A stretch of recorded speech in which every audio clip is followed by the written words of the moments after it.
about South Africa.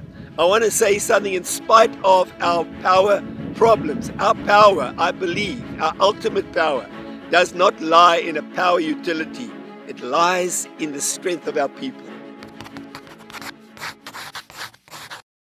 Well, good morning from a very windy Johannesburg.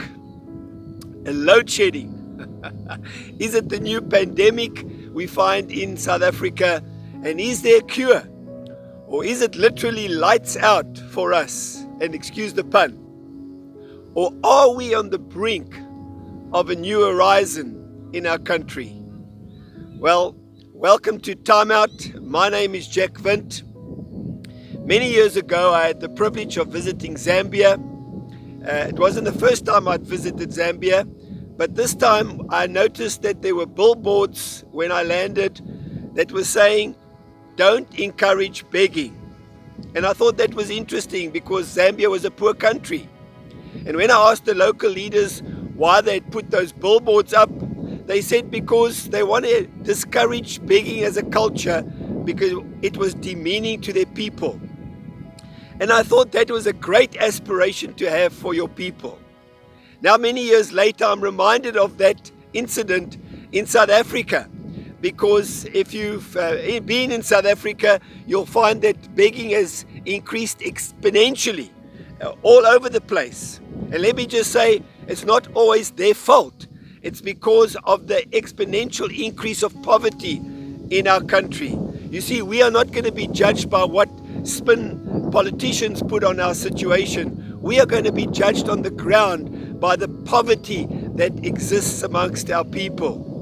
Now that brings me to a very thorny subject, ESKOM. It's a company we love to hate. But did you know that ESKOM was once a blue chip company, a very, very well-run company that was doing great things until it was handed over as a state entity, and it was handed over to leadership that abused it, that misappropriated it, plundered it, allowed it to go into a major decline. Now, here's the irony. You know, when you listen today to some of the previous leaders and politicians that were involved with ESKOM, you know, they're sitting from their armchairs making these statements that, about how great ESKOM was when they were in charge and how bad it is now under the new leadership. But you know, you don't break a blue chip company in a year or two. It takes decades, and they have broken and plundered, and these people really, some of them should be behind bars for the crimes they've committed against our country, and also how they've destroyed jobs and how they've destroyed careers and chased away many competent people because of a lack of leadership and foolishness.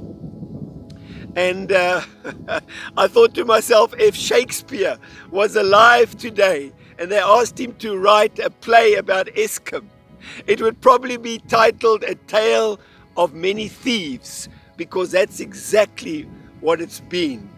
You know, these people have committed a crime against us, our country, because they've robbed us of resources, they've robbed us of vision, and they really should be held accountable for what they've done. Now, I read recently that Koeberg, the only nuclear plant that we have, is also under threat because many of the competent people, the trained people, the skilled people, engineers are leaving and some of them don't even have jobs apparently. They're so frustrated because of years of lack of leadership and abuse. Many of the good people are leaving and going elsewhere because we don't value their skills. Now, load shedding has cost South Africa, they say, in the last month alone, a couple of billion rand. A lot of money that we could have spent to alleviate the situation in our country amongst the poor. And now, I know you know all this bad news, but I want to say something about South Africa. I want to say something in spite of our power problems, our power, I believe, our ultimate power, does not lie in a power utility. It lies in the strength of our people. Now, this last week, I think it was on Thursday, F.W. de Klerk, one of our last leaders who presided, they say, over the era of apartheid that caused a lot of divisions, died. And so the question is, are we standing on the brink of a new horizon that is going to happen in our country in spite of our challenges? Or are we going to again be faced with this enemy that is seemingly always wants to rise, this new form of tribalism that wants to rise in South Africa? We have made up of 11 different languages we speak and many different people. That's what makes us great. And when tribalism excludes everybody at its own expense and wants to appoint its own people only for its own self, we're back to creating divisions again and creating hatred amongst people. And, but the worst thing is about tribalism is that if we do that, we're going to exclude all the other people that are not part of that clan, of that tribe, and all their expertise that we need and all their greatness. And so we can't afford that for that to happen. We have to fight to become the new power source in our country, which are the people of South Africa. I've always said that South Africans are amongst the most resilient people in the world. You know, we have endured financial shedding because of our economy and because of bad decisions leaders have made. We have endured a brain shedding. And when I say brain shedding, I'm not talking about politicians leaving their office and stepping down. That would be more like load shedding. But I'm speaking, and now we are. I'm speaking about brain shedding, where you're losing some of the valuable skills of people that have been trained in our country. We paid for it, and now somebody else is taking them. And of course, we're also enduring load shedding, which is detrimental to our economy. But we are a tremendous country.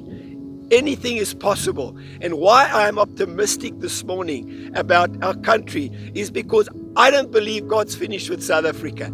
I believe that indeed we are capable of being at the dawn of a new era in our history where we can do great things if we choose to value people, if we choose to understand that if they're good for South Africa, they're good for us. You see, we should not value people because of their color of their skin or because of their political persuasions. We should value them because they are adding value to our country, because collectively we are South Africa and we can do anything we have put our mind to. And if you are listening this morning, you are part of that South Africa. I don't believe God is finished with South Africa. I'm reminded of a scripture in, I think it is Jeremiah 29 verse 7. It is a scripture that a colleague of mine often refers to. And it says, when Israel went into exile, it says, pray for, when you are led, pray for the peace and prosperity of the city in which I've led you into exile. Pray that God blesses that city, because when it prospers, you too will prosper. Pray for South Africa, because when it prospers, you too will prosper. This is a great opportunity for us to not be divided, but in spite of the lack of some of these things that are happening, our power utilities, our politicians that are frustrating us, we can rise and believe that we are on the dawn of a new day for South Africa, a day that is going to bring great prosperity. Thank you for watching this morning. God bless you. My name is Jack Windt, and I'll catch you next time. You unravel me with a melody. You surround me with a song.